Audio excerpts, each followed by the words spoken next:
queridos irmãos e irmãs, segunda-feira da 14ª semana do Tempo Comum. Nós iremos refletir o capítulo 9 de Mateus, versículos 18 a 26. Enquanto Jesus estava falando, um chefe aproximou-se, inclinou-se profundamente diante dele e disse: "Minha filha acaba de morrer, mas vem, impõe tua mão sobre ela e ela viverá." Jesus levantou-se e o seguiu junto com os seus discípulos. Nisto, uma mulher que sofria de hemorragia há 12 anos veio por trás dele e tocou a barra do seu manto. Ela pensava consigo: se eu conseguir ao menos tocar no manto dele, ficarei curada. Jesus voltou-se e, ao vê-la, disse: "Coragem, filha, a tua fé te salvou." E a mulher ficou curada a partir daquele instante. Chegando à casa do chefe, Jesus viu os tocadores de flauta e a multidão alvoroçada e disse: "Retirai-vos, porque a menina não morreu, mas está dormindo." E começaram a caçoar dele. Quando a multidão foi afastada, Jesus entrou, tomou a menina pela mão e ela se levantou. Esta notícia espalhou-se por toda aquela região. É interessante que dois milagres, dois acontecimentos eram extremamente raros em Israel. O primeiro era a cura da lepra. Se alguém fosse leproso e ficasse curado, era algo totalmente extraordinário.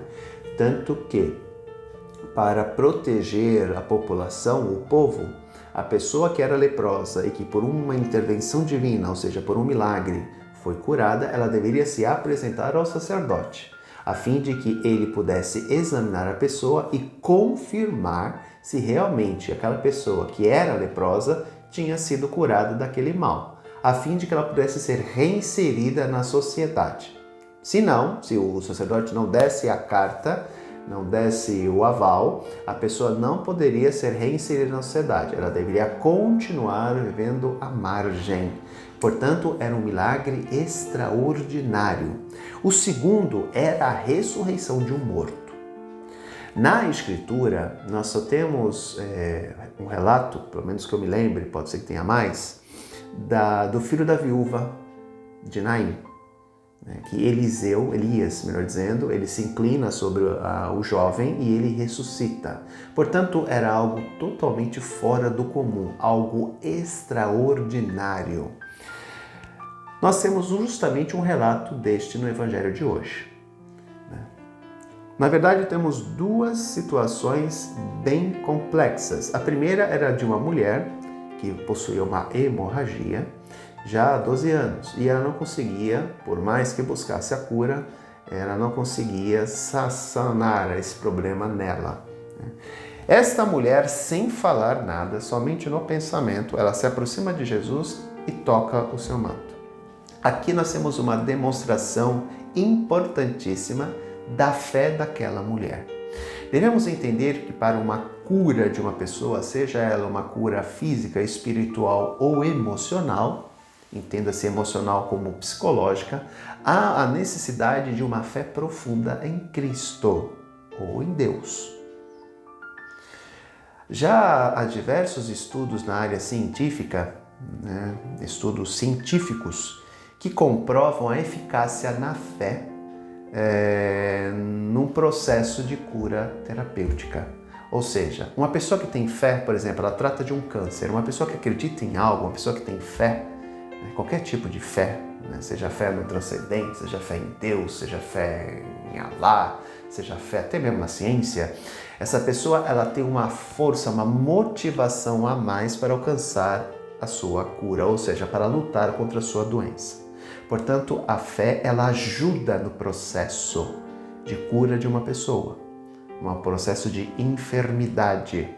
Portanto, a fé ela é essencial para a busca de uma cura, seja ela espiritual, seja ela emocional, seja ela física. Esta mulher que toca no manto de Jesus, ou seja, ela não toca nem em Jesus, ela vai no sentido de ter esse ato com fé.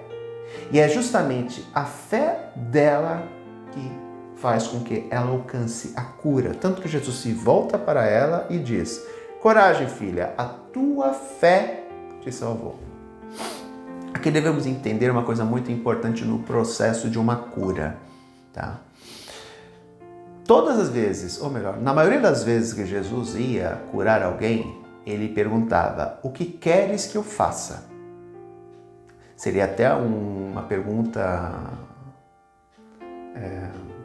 tonta, boba, né? Se a pessoa tem um mal, né?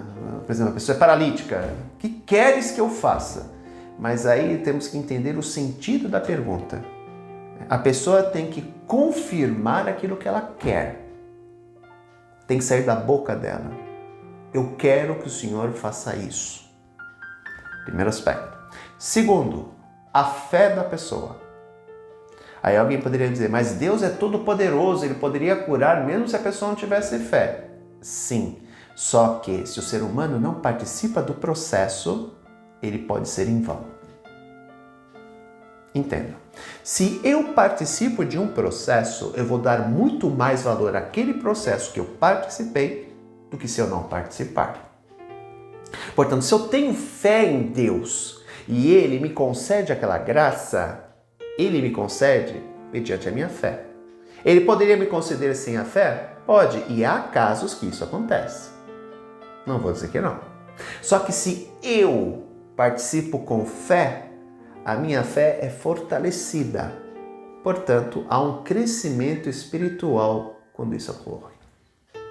Por isso que Jesus diz: vá em paz, a tua fé te salvou, a tua fé te curou. Porque você participou do processo. Aquele homem que busca Jesus e diz, minha filha acaba de morrer, ele vai na esperança, na fé de que Jesus, ao tocar na menina, ela irá ressuscitar, ela irá voltar à vida. Portanto, o ser humano, quando ele participa do processo, mediante a sua fé, a sua crença, ele contribui para que aquilo ocorra em sua vida e ele irá valorizar muito mais do que se aquilo tivesse acontecido sem a sua participação. Aqui está a questão de interpretação do texto de hoje. Seja da cura da mulher que já tinha uma hemorragia de 12 anos, imagina uma pessoa sangrar durante 12 anos, ou da menina que foi ressuscitada pelo Senhor, e aqui entendamos que a cura, ou melhor, a ressurreição da menina, ela tem como objetivo curar a falta de fé daquelas pessoas que estavam ali, porque Jesus falou, pode retirar-vos aqui porque a menina não morreu, ela está dormindo. E aí a Escritura diz, começaram a caçoar dele. Não acreditavam naquilo que ele estava falando. O pai acreditava que Jesus podia fazer aquilo. O povo que estava em volta, no luto, não. Quando a menina é curada, é ressuscitada, né? Ela se levantou, e aqui a expressão se levantar é ressuscitar. A pessoa que está dormindo, ela está morta. A pessoa que levanta, ela ressuscita. Diz o último versículo, essa notícia espalhou-se por toda aquela região. Ou seja, através da atitude daquele homem de ir até Jesus, da atitude de Jesus de ressuscitar a menina e a ressurreição da menina, faz com que a proclamação do Evangelho, ou melhor, a boa notícia, se espalhe por toda a região. Aqui devemos entender algo muito importante. A nossa fé em Deus faz parte de um processo de cura interior, ou de cura emocional, ou de cura espiritual, ou até mesmo de cura física. Nós devemos participar do processo. Nós devemos crer que isso é possível. E aqui nós devemos entender que duas coisas são importantes na nossa vida. Quando nós temos uma doença, seja principalmente ela emocional ou física. Nós devemos unir ciência e fé. Uma vez eu presenciei uma pessoa que ela pertencia a um grupo de oração e ela disse para mim que o Senhor tinha revelado que ela estava curada de um câncer, então que ela não ia tomar mais os remédios, não ia fazer mais o tratamento. Na época eu a repreendi e falei, não senhora, a senhora pode até realmente acreditar que Deus a curou e pode ser que isso tenha acontecido, mas antes de a senhora parar com o seu tratamento, a senhora vai voltar no seu médico, fazer todos os exames para ver se realmente a senhora ficou curada. Devemos entender que somos seres racionais. A ciência nos ajuda em muitas coisas. A ciência, obviamente, não tem todas as respostas, né? E aí entra a questão da fé. Uma complementa a outra. As duas têm que trabalhar em conjunto.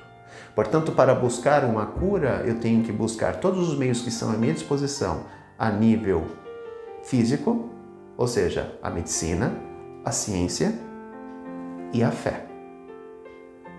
Encerro lembrando a encíclica Fides et Ratio, do Papa João Paulo II, de 1992, se eu não me engano. E na primeira frase, se eu não me engano, diz assim: a fé e a ciência são como duas asas que devem caminhar juntas. E isso realmente nós devemos levar como um lema em nossa vida. Nós não podemos desprezar a ciência, assim como nós não podemos desprezar a fé. O que nós temos que fazer é unir as duas.